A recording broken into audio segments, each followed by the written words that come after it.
قلی وای، خیلی دلم برای بچه های دوقلوی همسایه قصر رفته.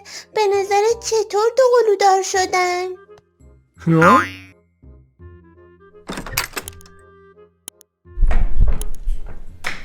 قلی دارم باهات حرف میزنم ها، کجا میری؟ میرم کشف دوقلو باید بگیرم. ها؟ چسب دوقلو برای چی؟ خب مگه بچه دوقلو نمیخوای؟ کشف دوقلو بخور، هرچی بچه داشته باشی میچسبه به هم. اصلا شاید ما 6 خودی دار شدیم.